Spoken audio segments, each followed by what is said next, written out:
یہ national audio library for the blind کی آواز ہے۔ کتاب کا نام میرے خواب ریزہ ریزہ، مصنفہ ماہا ملک، آواز نایاب رشید۔ گھر کا دروازہ کھول کر وہ بڑی تیزی سے اندر داخل ہوئی تھی اور اپنے پیچھے دروازہ بند کر لیا تھا۔ اس کا دل پوری طاقت کے ساتھ دھڑک رہا تھا، حلق کسی انجانے خوف سے بالکل خشک ہو رہا تھا۔ چند لمحوں تک وہ دروازے سے ٹیک لگا کر کھڑی رہی، پھر آہستہ آہستہ چلتی ہوئی اپنے کمرے میں چلی آئی۔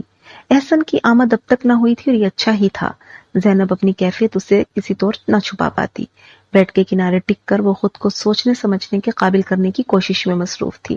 نہ جانے اس پل اسے کیا ہو گیا تھا، وہ جیسے میر سکندر علی کی نظروں کے طلسم اور لہجے کے فصوں سے ہپناٹائز ہو گئی تھی۔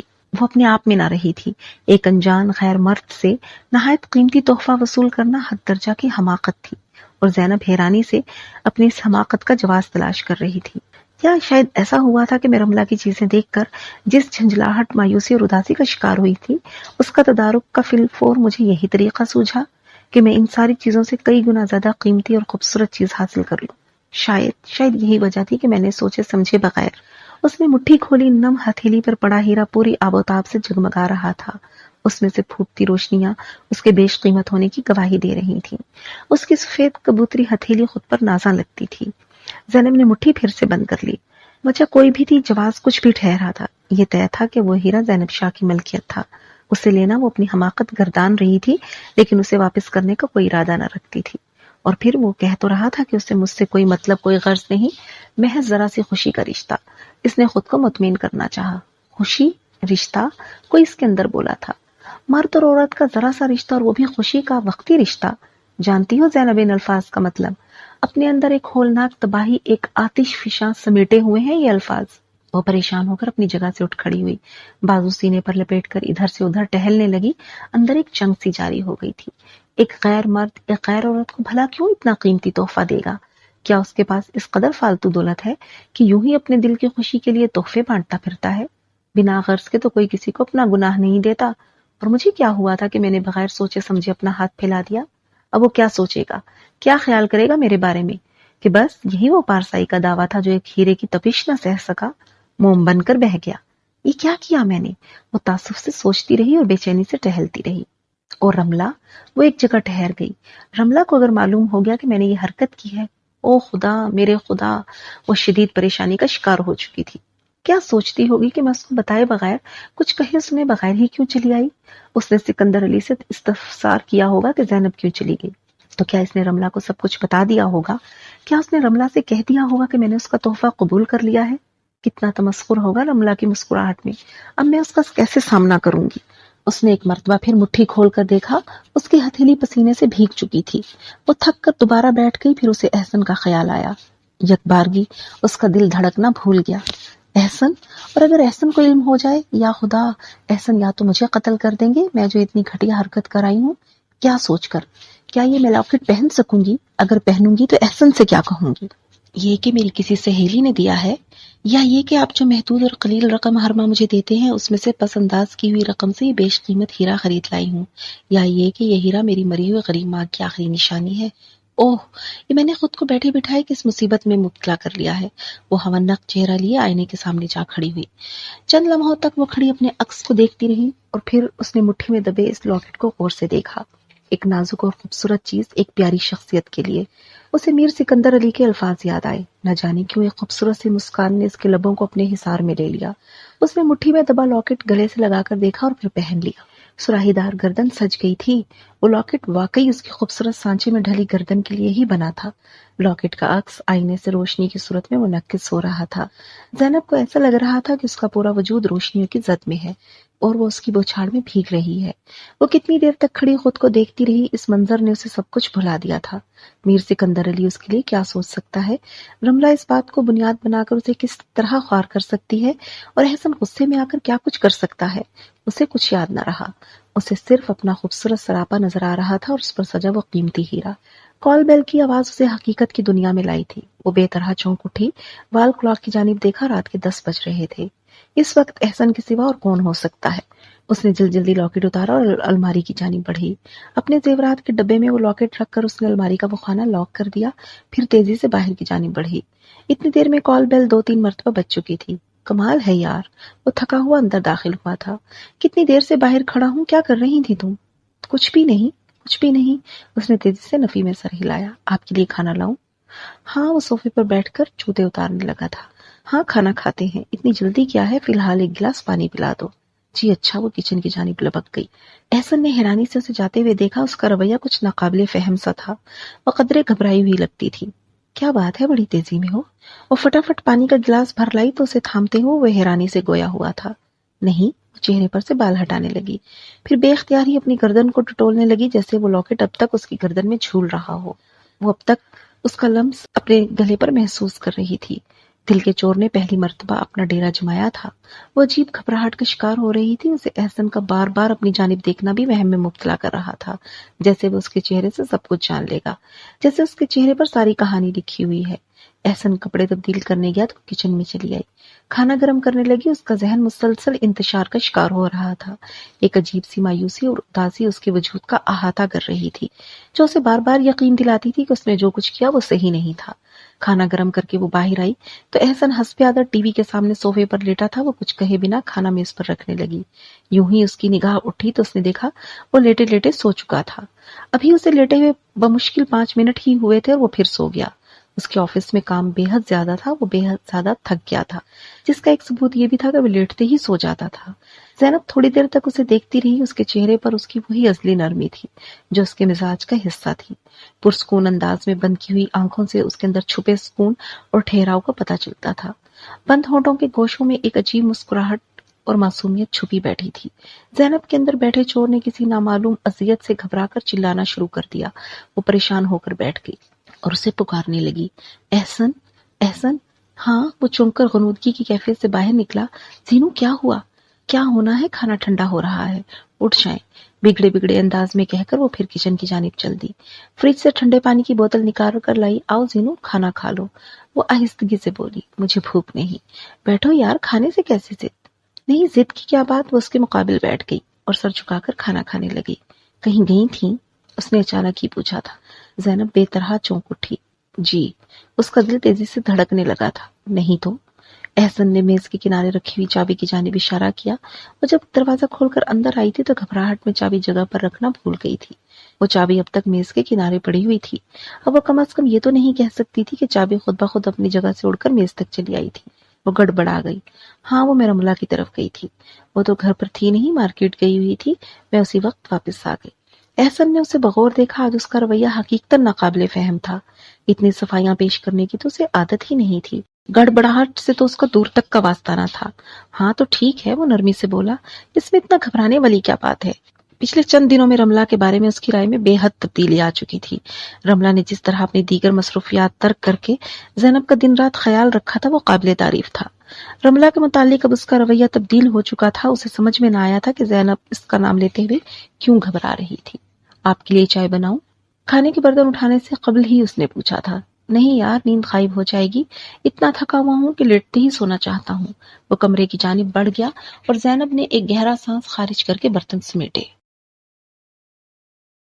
دوسرے دن رملہ چلی آئی تھی. زینب اسی وقت سو کر اٹھی تھی. رملہ کو دیکھ کر اس نے گھڑی پر نظر دوڑائی جو 11 بجا رہی تھی. کمال ہے، تم آج اس قدر جلدی اٹھ گئی؟ اس نے مسکراتے ہوئے دریافت کیا. تمہاری صبح تو 1-1:30 بجے ہوتی ہے. در حقیقت وہ رملہ کا موڈ بھانپنا چاہ رہی تھی. پھر اسے دیکھتے ہی اس کے دماغ میں بجلی سی گوندی تھی. رملہ اتنی جلدی اٹھ کر کیوں آئی تھی؟ ہاں بس آج نیند جلدی ٹوٹ گئی. کتنی دیر بستر میں پڑی رہی، پھر بیزار ہو کر تمہاری طرف آ گئی. چائے پلواؤ، اچھی سی، اسٹرانگ اور خوشبودار. وہ صوفے پر ڈھیلے ڈھالے انداز میں بیٹھ گئی. اس کا انداز نہ بے حد گرم جو تھا اور نہ بہت ہی سرد مہر.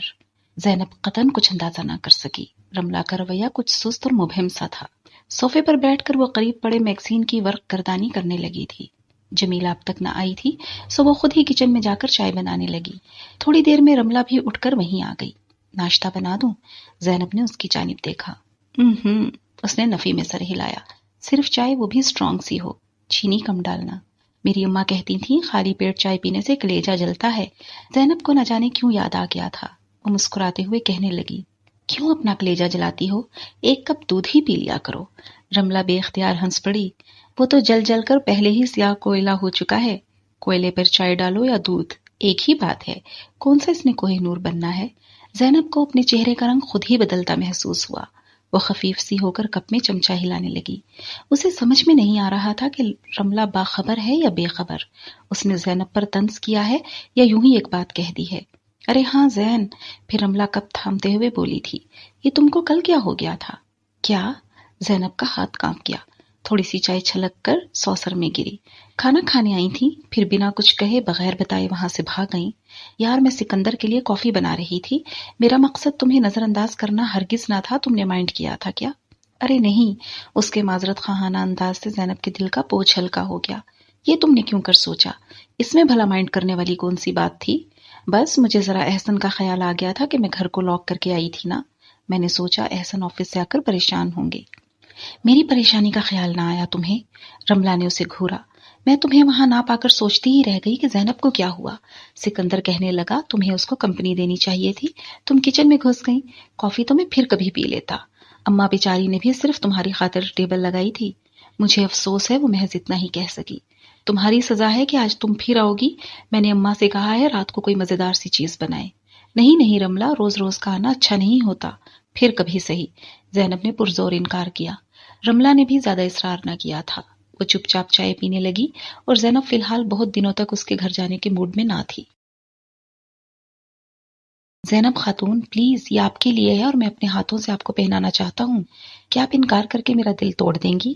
میر سکندر علی نظروں میں اپنایت اور لگاوٹ بھرے انداز میں اسے دیکھ رہا تھا، اس کے ہاتھوں میں ہیرے کا وہ لاکٹ چھول رہا تھا۔ زینب نے پریشان نظروں سے ادھر ادھر دیکھا، اسے اپنا حلق خشک ہوتا ہوا محسوس ہو رہا تھا۔ نہیں، وہ بولی تو اسے اپنی آواز کسی گہری کھائی سے آتی ہوئی محسوس ہوئی۔ میں یہ نہیں لے سکتی، میرا دل نہ توڑیں زینب۔ وہ آہستہ آہستہ اس کی جانب بڑھنے لگا۔ میں یہ پہنانے ہی آیا ہوں۔ زینب انکار میں سر ہلاتی پیچھے ہٹنے لگی، لیکن وہ اس کی جانب بڑھتا ہی چلا جا رہا تھا۔ زینب پیچھے ہٹتے ہٹتے دیوار سے جا لگی، وہ چند لمحوں میں اس کے قریب پہنچ گیا تھا۔ نہیں نہیں، اس نے پھر شدت سے انکار کیا، لیکن میر سکندر کے ہاتھ اس کے گلے کی طرف بڑھ رہے تھے۔ پھر یکا یک اس نے زینب کی گردن زور سے پکڑی۔ نہیں، ایک چیخ کی صورت اس کے لبوں سے نکلی اور پھر اس کی آنکھ کھل گئی۔ وہ بستر پر لیٹی گہرے گہرے سانس لے رہی تھی، اسے اپنا پورا وجود پسینے میں ڈوبا ہوا محسوس ہو رہا تھا، حلق میں خشکی کانٹوں کی صورت محسوس ہو رہی تھی۔ اسے احساس ہوا کہ وہ اپنے سر کو تواتر سے نفی میں ہلا رہی تھی۔ وہ اٹھ کر بیٹھ گئی، سرہانے رکھا گلاس اٹھا کر لبوں سے لگایا اور چند لمحوں میں خالی کر گئی۔ یوں ہی بے خیالی میں اس نے گردن گھمائی تھی۔ دوسرے ہی لمحے وہ حیران رہ گئی، احسن اپنی جگہ پر موجود نہ تھا۔ اس نے فوراً باتھ روم کی جانب دیکھا، لائٹ آف تھی، جس کا یہی مطلب نکلتا تھا کہ احسن باتھ روم میں بھی نہیں تھا۔ وہ بستر سے اتر آئی، نہ جانے کیوں ایک انجانا سا خوف محسوس ہو رہا تھا۔ ایک تو خواب عجیب سا دیکھا تھا، پھر احسن بھی اپنی جگہ پر موجود نہ تھا۔ وہ گھبرا کر کمرے سے باہر نکلی، برابر والے کمرے میں اس نے جھانکا اور پھر دھک سے رہ گئی تھی۔ اندر احسن موجود تھا، وہ کمرے میں فرش پر بیچوں بیچ بیٹھا ہوا تھا اور اس کے ارد گرد بے شمار چیزیں بکھری ہوئی تھیں۔ وہ ذرا سا اور آگے کو ہوئی اور دروازے سے لگ کر اندر کا منظر دیکھنے لگی۔ احسن بچے کے لیے خریدی گئی تمام اشیاء نکال کر بیٹھا ہوا تھا، کپڑے، کھلونے اور سب چیزیں جو وہ بڑے شوق اور چاہ سے خرید کر لایا تھا، اس کے آس پاس یوں جمع تھیں جیسے اس سے محو گفتگو ہوں۔ وہ کبھی کوئی کپڑا اٹھا کر دیکھنے لگتا تھا تو کبھی کھلونا اٹھا کر پیار سے ہاتھ پھیرنے لگتا تھا۔ زینب سکتے کسی عالم میں کھڑے اس کی کیفیات و حرکات دیکھ رہی تھی۔ وہ اسے احسن کی بجائے کوئی مخبوط الحواس شخص لگا جو رات کے 2:30 بجے اس طرح کی کیفیت کا شکار تھا۔ اس کا جی چاہا کہ وہ کوئی آواز کہے بنا پلٹ جائے اور دوسرے کمرے میں جا کر دروازہ بند کر لے، لیکن اسی لمحے احسن کو اس کی موجودگی کا احساس ہو گیا تھا۔ اس نے سر اٹھا کر دیکھا اور پھر چند لمحوں کے لیے سن سا رہ گیا۔ زینب کے قدم بھی جیسے زمین پر جم گئے تھے۔ زینو، وہ کچھ دیر کے لیے بولا تھا، اندر آ جاؤ نا۔ اس کا لہجہ بالکل نارمل تھا، آواز قطعاً صاف اور واضح تھی، یعنی وہ پوری طرح سے اپنے ہوش و حواس میں تھا۔ زینب چند لمحہ قبل ذہن میں پیدا ہونے والے سوچ کے اثر سے آزاد ہو گئی۔ دھیرے دھیرے قدم اٹھاتی وہ اندر چلی آئی۔ یہ کیا کر رہے ہیں آپ؟ وہ آہستگی سے اس کے پاس بیٹھ گئی۔ پتہ نہیں، وہ بے چارگی سے بولا۔ اچانک آنکھ کھل گئی اور میرا جی چاہا کہ میں یہ سب چیزیں نکال کر دیکھوں، ان کی خوشبو کو محسوس کروں، ان سے باتیں کروں۔ زینب، اس حادثے سے میں بہت ہرٹ ہوا ہوں، بہت زیادہ۔ میرے ذہن میں دور دور تک کوئی گمان بھی نہیں تھا کہ ایسا بھی ہو سکتا ہے، ایسا بھی ہوتا ہے کہ آدمی دریا کے کنارے پہنچ کر بھی پیاسا رہ جاتا ہے۔ بادل گھر کر آتے ہیں اور پھر ایک بوند برسائے بغیر پلٹ جاتے ہیں۔ ایسا بھی ہوتا ہے زینب؟ وہ بے حد دکھی لہجے میں بول رہا تھا۔ زینب کی آنکھ سے قطرہ ٹپکا اور اس کے ہاتھ کی پشت پر ٹھہر گیا۔ رو مت زینو، میں جانتا ہوں میں نہ صرف خود ہرٹ ہوا ہوں بلکہ میں نے تمہارا دل بھی دکھایا ہے۔ میں نے تمہارے ساتھ جو سلوک روا رکھا وہ غلط تھا، یہ تو ہماری تقدیر میں رقم تھا، اس میں بھلا تمہارا کیا قصور تھا؟ کون ماں ایسی ہوگی جو جان بوجھ کر ایسا کرے گی؟ میں غلطی پر تھا زینو، مجھے معاف کر دو۔ لیکن ایک بات کا یقین رکھنا کہ میں اس وقت خود بھی نارمل نہیں تھا۔ ایک نارمل شخص کے رویوں کا برا نہیں مانا کرتے بلکہ اسے ہمدردی رکھتے ہوئے اسے معاف کر دیتے ہیں۔ مجھے کوئی شکایت نہیں، وہ بولی۔ احسن نے اس عرصے میں پہلی مرتبہ سر اٹھا کر اسے دیکھا، پھر ایک پھیکی سی مسکراہٹ اس کے ہونٹوں پر کھیلنے لگی۔ زینو، تمہارے سارے انداز ازبر ہیں مجھے۔ انسان جس سے محبت کرتا ہے نا، اس کے رویوں کے سارے بھید جاننے لگتا ہے، پلکیں اٹھنے اور گرنے کے عمل سے سوچوں کے مد و جزر کو بھانپ لیتا ہے۔ اور مجھے تو تم سے عشق کا دعویٰ ہے۔ تم کہو یا نہ کہو، میں جان سکتا ہوں کہ تمہارا دل میری جانب سے صاف نہیں۔ تمہیں میری جانب سے جو بدگمانی ہوئی ہے وہ تمہارے دل سے نکالے نہیں نکلتی۔ تم میری باتیں جبرن سنتی ہو، بمشکل مسکراتی ہو، خوش نظر آنا چاہتی ہو، مگر ہر بار تمہاری کوشش ناکام ہو جاتی ہے۔ کہو سچ کہہ رہا ہوں نا؟ زینب سر چھکائے بیٹھی رہی۔ وہ جانتی تھی احسن کا حرف حرف صحیح ہے، وہ بالکل ٹھیک کہہ رہا تھا۔ ہاں، اس کا دل احسن ایاز کی جانب سے صاف نہ تھا، اس میں بال آ گیا تھا جو کسی طور صاف نہ ہوتا تھا، اور اس سلسلے میں زینب نے کوئی خاص کوشش بھی نہ کی تھی۔ کوشش تو احسن کرتا تھا اور ناکام ہو جاتا تھا۔ زینب کا دل جیسے پتھر کا ہو گیا تھا۔ بولو نا زینو، کیا تم مجھے کبھی معاف نہیں کرو گی؟ یہ اندیکھی خلیج جو ہم دونوں کے مابین حائل ہو گئی ہے، اسے ختم کرنا مجھے اکیلے کے بس کی بات نہیں، تمہیں بھی میری جانب بڑھنا ہوگا۔ جو شکوے تمہارے دل میں ہیں وہ سب مجھ سے کہہ ڈالو، ہر شکایت کر لو اور پھر ہمیشہ کے لیے بھول جاؤ کہ کبھی ہمارے بیچ کچھ ایسا بھی ہوا تھا۔ احسن، وہ ناچار گویا ہوئی تھی۔ میں نے کہا نا کہ مجھے آپ سے کوئی شکایت نہیں، آپ غلط سمجھ رہے ہیں۔ میرا رویہ اگر آپ کو کچھ تبدیل لگ رہا ہے تو اس کی وجہ یہ نہیں کہ میں آپ سے ناراض ہوں، بس فی الحال میرا موڈ ہی کچھ ایسا ہو رہا ہے، میرا دماغ معوسا رہتا ہے، کھوئی کھوئی سی طبیعت رہتی ہے۔ آپ اتنا خیال نہ کریں، وقت گزرنے کے ساتھ سب ٹھیک ہو جائے گا۔ چلو، وہ کچھ دیر کے بعد بولا تھا، چل کر سوتے ہیں، رات کے 3 بج رہے ہیں اور ہم دونوں نہ جانے کیا کچھ بولتے جا رہے ہیں۔ وہ پھیکی سی ہنسی ہنس کر کھڑا ہو گیا تھا۔ زینب بھی اس کی تقلید میں اٹھ کھڑی ہوئی۔ ہر چند کے احسن کی باتیں سن کر اس کا دل کچھ ہلکا ہوا تھا، پھر بھی اس نے کچھ کہنا مناسب نہ جانا۔ فی الحال وہ اس سے کچھ بھی کہنا سننا نہ چاہتی تھی۔ وہ چاہتی تھی کہ احسن کو اس کے تکلیف دہ رویے کا مزید احساس ہو، وہ مزید شرمندہ ہو۔ وہ اتنی آسانی سے اسے معاف کرنے پر تیار نہ تھی، بلکہ اس کا دل ہی آمادہ نہ ہوتا تھا۔ احسن نے پھر اس سے مزید کچھ نہ کہا، وہ اپنے دل کی بات کہہ چکا تھا، سو ہلکا پھلکا ہو کر سو گیا۔ لیکن زینب کی نیند جو اڑی تو پھر نہ لوٹی۔ میرا دل سلیٹ نہیں ہے احسن کہ کچھ بھی لکھ کر مٹا لیں آپ، اس نے احسن کی پشت دیکھتے ہوئے سوچا تھا۔ میرا جی جلانے کا تہیہ تو آپ نے نہ جانے کب سے کیا ہوا تھا، اس حادثے کو ذمہ دار کیوں ٹھہراتے ہیں؟ آپ نے عشق کا دعویٰ کیا ہے نا، تو پورا بھی کر کے دکھائیں۔ زینب شاہ کا وجود اس قدر ارزانہ تھا جسے ایک وعدے کی زنجیر میں باندھ کر لے آئے تھے آپ۔ دور تھی تو چاند کی مانند تھی، دسترس میں آئی تو عامیانہ تحریر ٹھہری۔ ہائے، الفاظ تھے کہ پگھلا ہوا سیسا۔ اب مجھے آپ کے لبوں سے نکلا کوئی لفظ سنائی نہیں دیتا، میں بحری ہو چکی ہوں۔ اس کی آنکھوں سے آنسو بہہ نکلے۔ باہر کسی درخت پر کوئل کی کوکو تھی، اسے رات کے بیچ جانے کا احساس ہوا۔ کروٹ بدل کر اس نے آہستہ سے آنکھیں موند لی تھیں۔ وہ بہت دنوں کے بعد آمنہ کے گھر آئی تھی۔ اس بات کا احساس اسے آمنہ کے بیٹے کو دیکھ کر ہوا۔ وہ اب بیٹھنے لگا تھا اور بہت صحت مند ہو رہا تھا۔ خود آمنہ کا وجود بھی اس کی دلی خوشی کی گواہی دے رہا تھا۔ اس کا رنگ صاف ہو رہا تھا اور گالوں پر سرخی تھی۔ وہ زینب کو دیکھ کر بہت خوش ہوئی۔ میں تمہیں یاد کر رہی تھی، بہت زیادہ یقین جانو، تم مسلسل میرے خوابوں میں آ رہی تھیں اور پھر بھی تم نے آنے کی زحمت نہیں کی۔ زینب نے اسے مصنوعی خفگی سے گھورا۔ یہی سوچ لیا ہوتا کہ میں کسی مشکل میں تو نہیں مبتلا ہو گئی جو بار بار مدد مانگنے تمہارے خوابوں میں آ رہی ہوں۔ خدا نہ کرے، آمنہ نے اسے جھڑکا۔ میں تو ہمیشہ تمہارے متعلق اچھا گمان رکھتی ہوں اور خدا سے تمہاری بہتری کی دعا بھی مانگتی ہوں۔ زینب مسکرا کر اس کے بیٹے کو پیار کرنے لگی۔ یہ پیارا ہو رہا ہے آمنہ، اس کی کچھ نظر وزر اتارا کرو۔ آمنہ کھلکھلا کر ہنستی۔ میں تمہارے لیے بھی بہت دعا کرتی ہوں کہ خدا زینب کو چاند سی بیٹی دے، بالکل زینب جیسی، پھر میں اسے احمد کے لیے مانگ لوں گی۔ بے حد عام سی بات تھی اور آمنہ نے یقیناً مذاق میں کہی تھی، لیکن زینب کا دل بے اختیار خدا نہ کرے بولا تھا۔ اس نے لاشعوری طور پر ایک نگاہ آمنہ کے گھر پر ڈالی تھی۔ اگر اس کی کوئی بیٹی ہوتی بھی تو اسے ایسے گھر میں بیاہنے کا تصور بھی نہ کر سکتی تھی۔ توبہ توبہ، اسے جھرجھری آ گئی۔ میری بیٹی، اور بیاہ کر ایسے گھر میں آئے، میں مر نہ جاؤں وہ دن دیکھنے سے پہلے ہی۔ اچھا یہ بتاؤ، چائے پیو گی یا ٹھنڈا؟ کھانا کچھ دیر بعد کھائیں گے۔ آمنہ اس کی کیفیات سے بے خبر بول رہی تھی۔ اماں عمر ادا کرنے گئی ہیں، مصروفیت دو چند ہو گئی ہے، اس لیے روٹی ہانڈی سے تو میں سویرے سویرے فارغ ہو لیتی ہوں، پھر تمام دن کتنا ہی کام ہو کھانے کی فکر نہیں ہوتی۔ کھانا اگر تیار نہ ہو تو میری روح جیسے سولی پر ہی ٹنگی رہتی ہے، لگتا ہے گھر کے سارے کام ادھورے پڑے ہیں۔ ارے تم کیا سوچنے لگی ہو؟ اس نے زینب کو ٹھوکا دیا تو وہ چونک اٹھی۔ میں نے پوچھا ہے چائے پیو گی؟ ہاں چائے تو ضرور پیوں گی۔ وہ اپنے خیالات کے حلقے سے باہر نکلی۔ احسن ناشتہ کر رہے تھے جب میں نے ان سے کہا کہ آمنہ سے ملنے کو جی چاہ رہا ہے۔ وہ بولے فوراً کپڑے بدل لو، میں جاتے جاتے چھوڑ دیتا ہوں، نہار منہ ہی چلی آئی ہوں۔ اچھا، آمنہ نے حیرانی کا اظہار کیا۔ تو کہا تو ہوتا زینب، میں جب سے بیٹھی باتیں کیے جا رہی ہوں۔ اچھا تم احمد سے کھیلو، میں تمہارے لیے ناشتہ لاتی ہوں۔ وہ اٹھ کر کمرے سے نکل گئی۔ احمد آرام سے بیٹھا اپنے کھلونوں سے کھیل رہا تھا۔ زینب نے ایک آدھ بار اسے چٹکی بجا کر متوجہ کیا، مسکرا کر دیکھا، لیکن اس نے زینب کی موجودگی کا کچھ خاطر خواہ نوٹس نہ لیا۔ وہ اپنا جھنجھنا زور زور سے بجا رہا تھا اور اسی میں اس کا تمام لطف پنہا تھا۔ وہ تھوڑی دیر تک ادھر ادھر دیکھتی رہی، لیکن آمنہ کے کمرے میں دیکھنے والی کوئی شے تھی ہی نہیں۔ زیادہ تر مختلف جگہوں پر بچوں کا سامان رکھا نظر آتا تھا، کنزا کی کتابیں، احمد کی دوائیاں، احمد کے کپڑوں کی ٹوکری۔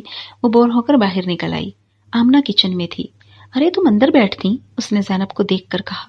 یہاں کچن میں گرمی بہت ہوتی ہے، دھوپ کا رخ سارا دن اسی طرف رہتا ہے، آگ بگولا سا رہتا ہے میرا کچن۔ وہ تیزی سے سلائس توے پر سینک کر خستہ کر رہی تھی۔ دوسرے چولہے پر چائے دم پر رکھی ہوئی تھی۔ زینب نے محسوس کیا وہ ٹھیک ہی کہہ رہی تھی۔ باورچی خانے کی تپش باہر تک محسوس ہو رہی تھی۔ اف آمنہ، اتنی گرمی میں کیسے کھڑی رہ لیتی ہو؟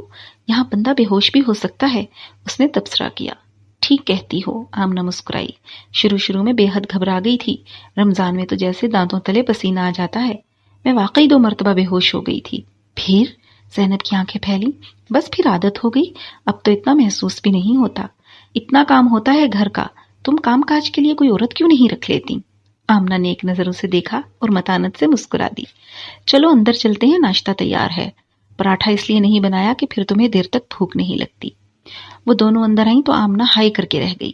احمد صاحب وہیں بیٹھے بیٹھے اپنا کام کر چکے تھے، اس کے سارے کھلونے اور وہ خود بھی گندا ہو گیا تھا، پھر بھی وہ بڑے مزے سے بیٹھا جھنجھنا ہلا رہا تھا۔ تم بیٹھو زینی، میں ناشتہ کرو، میں آتی ہوں۔ وہ احمد کو اٹھا کر لے گئی۔ زینب بیڈ پر بیٹھ کر چائے پینے لگی۔ آمنہ احمد کو نہلا کر لائی، پھر اسے زینب کے پاس چھوڑ کر اس کے کھلونے دھونے کے لیے لے گئی۔ کتنا مشکل کام ہے، زینب حیرانی سے سوچنے لگی۔ یہ ننھا سا وجود اور اس کے لامتناہی کاموں کا سلسلہ، عورت تو ٹک کر بیٹھنا بھول جاتی ہوگی۔ آمنہ سے اس نے اپنے خیالات کا اظہار کیا تو آمنہ کھلکھلا کر ہنستی۔ صرف بیٹھنا ہی نہیں، لیٹنا، سونا، کھانا پینا، سبھی کچھ ادھار کا لگتا ہے، جیسے آرام کسی دوسرے کی شے ہو اور وہ بھی لوٹا نہ ہو۔ ایسا ہی دھڑکا لگا رہتا ہے دل کو۔ اپنا وجود اور اس کی ضروریات تو پھر کبھی کبھی یاد آتی ہیں۔ وہ احمد کو کپڑے پہنا رہی تھی۔ اچھا میں ذرا اس کا فیڈر بنا لاؤں، بیچارہ کب کا بھوکا ہے۔ وہ پھر باہر نکل گئی تھی۔ زینب بور ہونے لگی۔ اس نے احمد کو دیکھا۔ اتنی بڑی ذمہ داری ہے یہ ننھا وجود، اس نے حیرت سے سوچا۔ میں کہاں بھی اس قابل ہوں، خدا جو کرتا ہے اس میں کچھ نہ کچھ تو مصلحت ہوتی ہے۔ میں تو آمنہ جیسا سٹیمنا ہرگز نہیں رکھتی، ابھی گھر کا کام، ابھی شوہر کا، ابھی بچے کا، تو ابھی ساس کا۔ اچھا ہی ہوا جو مجھے پھر سے یہ فراغت حاصل ہوئی، ورنہ میں بھی آمنہ کی طرح گھن چکر بن جاتی۔ بچے کا تو 3-4 سال بعد ہی سوچوں گی اب۔ وہ مطمئن سی ہو گئی تھی۔ احسن آفس جانے سے قبل جلدی جلدی چائے پی رہا تھا جب اچانک ہی اسے یاد آیا تھا۔ اچھا یاد آیا۔ اس نے پیالی ٹیبل پر رکھ کر ہاتھ رومال سے پونچھے۔ زینو، آج شام فرخندہ آبا کی طرف چلنا ہے، کل آفس میں ان کا فون آیا تھا۔ کیوں؟ اسے ناگواری محسوس ہوئی تھی۔ ان کے ہاں کیوں جانا ہے؟ محفل میلاد ہے، انہوں نے پرزور اصرار کیا تھا کہ تمہیں لے کر آؤں۔ تم تیار رہنا، میں 5 بجے تک آ جاؤں گا۔ وہ مصروف انداز میں اپنا آفس بیگ چیک کر رہا تھا۔ زینب چند لمحے منہ بنائے کچھ سوچتی رہی، پھر اس نے ایک قطعی فیصلہ کر لیا۔ سنے احسن، میں نہیں جاؤں گی۔ کیا؟ وہ چونکا۔ کیا کہہ رہی ہو؟ میں نہیں جاؤں گی فرخندہ آبا کے ہاں، وہ ضدی انداز میں بولی۔ کیوں؟ وہ کچھ دیر کے لیے گمسم رہ گیا تھا۔ کیا بات ہے؟ انہوں نے بڑے پیار سے بلایا ہے تمہیں؟ بس احسن میرا موڈ نہیں ہے، وہ بات ختم کرنا چاہتی تھی۔ پلیز زینو ایسے مت کرو، وہ نرمی سے بولا۔ ذرا سے موڈ کی خاطر تم ان کا دل توڑ دو گی، کیا سوچیں گی؟ تھوڑی دیر کو چلی چلنا، ہم جلدی واپس آ جائیں گے، میں وعدہ کر چکا ہوں ان سے۔ احسن، میں نہیں جانا چاہتی تو کیوں اصرار کر رہے ہیں آپ؟ وہاں نہ جانے کیسے کیسے سوالات ہوں گے۔ میں فی الحال کسی الٹے سیدھے سوال کا سامنا کرنے کے موڈ میں نہیں۔ وہ بگڑے ہوئے انداز میں بولی تھی۔ احسن اسے بے بسی سے دیکھ کر رہ گیا۔ کون کرے گا الٹے سیدھے سوال؟ وہاں فرخندہ آپا کے سوا جانتا ہی کون ہے تمہیں؟ اور پھر یہ کوئی ایسی بات تو نہیں جس کے لیے دنیا سے منہ چھپا کر بیٹھ جائیں؟ ہوتے رہتے ہیں ایسے کیسز بھی، منہ چھپانے کی بات نہیں ہے، بس فی الحال نہیں۔ اور پھر سبھی تو جانتے ہیں وہاں فرخندہ آپا اچھا خاصا ریڈیو ہے۔ احسن لب بھینچ کر رہ گیا۔ بہرحال مرضی ہے تمہاری۔ پھر وہ بولا تھا، شام تک سوچ لو، موڈ تبدیل ہو جائے تو رملہ کے یہاں سے آفس فون کر دینا، میں جلدی آ جاؤں گا، چلتا ہوں۔ وہ بیگ اٹھا کر باہر نکل گیا۔ زینب اطمینان سے بیٹھی اسے جاتا دیکھتی رہی، اور اس نے تو صرف نہ جانے کا بہانہ گھڑا تھا۔ وہ کہاں کسی کے سوال جواب سے گھبراتی تھی، بس اسے فرخندہ آپا سے ایک ازلی چڑ تھی اور وہ ان سے کبھی ملنا نہیں چاہتی تھی۔ بہت پیار سے کہا ہے، جیسے جانتی نہیں میں ان کے پیار کو۔ وہ کچھ دیر تک بیٹھی رہی، پھر جمیلہ آ گئی تو وہ رملہ کی طرف چل دی۔ رملہ کے دروازے تک پہنچ کر بیل بجانے سے قبل ہی اس کی نگاہ سکندر علی پر پڑی تھی۔ وہ گاڑی کی چابی انگلی میں گھماتا چلا آ رہا تھا۔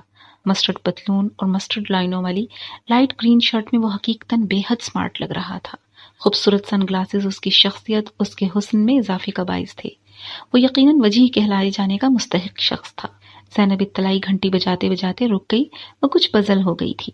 سکندر علی اسے دیکھ کر گرم جوشی سے مسکرایا۔ اس کے ڈارک گلاسز پر زینب کا عکس آ رہا تھا۔ اس کی گہری مسکراہٹ کے جواب میں ایک خفیف سی مسکراہٹ اس کے لبوں تک آ کر دم توڑ گئی۔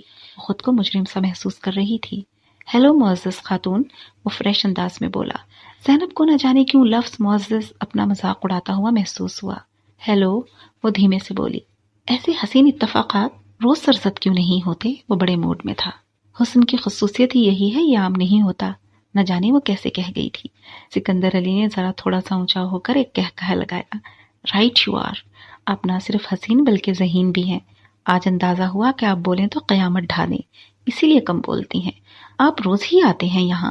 زینب اس کے ریمارکس کے زیر اثر آ گئی، خوش دلی سے بولی تھی، اور کوئی کام نہیں ہے آپ کو؟ آپ کا کیا خیال ہے کہ میں روز یہاں کیوں آتا ہوں؟ وہ اچانک سنجیدہ ہوا تھا۔ زینب ہلکی پھلکی بات چیت کے بیچ اچانک در آنے والی سنجیدگی سے گھبرا گئی۔ آپ کو خبر ہوگی؟ اس نے رخ موڑ کر بیل بجا دی۔ کبھی پوچھیے گا ہم سے زینب خاتون، وہ مسکرا رہا تھا، پھر ہم بتائیں گے آپ کو کہ ہم روز یہاں کس کے لیے آتے ہیں۔ اسی لمحے دروازہ کھل گیا۔ دروازہ خود رملہ نے کھولا تھا۔ وہ ان دونوں کو ساتھ کھڑا دیکھ کر فق ہو گئی۔ ہیلو رملہ یار، اچھی میزبان ہو، راستہ دو۔ سکندر علی اسے ہٹاتا ہوا اندر داخل ہو گیا۔ زینب بھی آگے بڑھی تو رملہ سائڈ میں ہو گئی۔ وہ کبھی سکندر علی کو تو کبھی زینب کو دیکھ رہی تھی۔ سکندر علی سیدھا رملہ کے کمرے میں چلا گیا تھا، جبکہ زینب اب تک وہیں کھڑی تھی۔ تم دونوں؟ رملہ نگاہوں میں الجھن بھر کر اسے دیکھ رہی تھی۔ ساتھ آئے ہو؟ میرا مطلب ہے سکندر۔ میں دروازے تک پہنچی تو یہ آ گئے، زینب آہستگی سے بولی تھی۔ اور بھلا کیا بات ہو سکتی ہے؟ اس نے غائب دماغی سے سر ہلایا۔ سکندر، پھر رملہ نے وہیں سے آواز لگائی تھی، کافی بناؤں؟ نیکی کرنے سے پہلے پوچھا نہیں کرتے رملہ جان، شگفتہ لہجے میں جواب آیا تھا۔ رملہ جھینک گئی۔ بہت شرارتی ہے سکندر کا بچہ۔ یہ تم سے چھوٹے ہیں یا بڑے؟ زینب مسکراتے ہوئے پوچھنے لگی۔ ہاں، رملہ ایک لمحے کو سوچ میں پڑ گئی تھی، بڑا ہے مجھ سے۔ پھر وہ دھیمے لہجے میں بولی تھی، آؤ کافی بناتے ہیں۔ وہ کچن کی جانب چل دی تھی۔ زینب بھی اس کے پیچھے چل دی۔ نہ جانے کیا بات تھی، آج اسے گھر میں سکندر علی کی موجودگی سے خوف محسوس نہ ہو رہا تھا۔ شاید وہ اس کے وجود کو تسلیم کر چکی تھی، شاید وہ اسے ایک شناسا سا لگنے لگا تھا۔ تم دونوں میں کیا گفتگو ہو رہی تھی؟ یکایک رملہ نے پوچھا تھا۔ زینب نے چونک کر اسے دیکھا۔ اس کی نگاہوں میں استفہامیہ کیفیت تھی۔ میرا مطلب ہے جب میں نے دروازہ کھولا تو تم لوگ کچھ بات کر رہے تھے۔ وہ بے حد متجسس نظر آ رہی تھی۔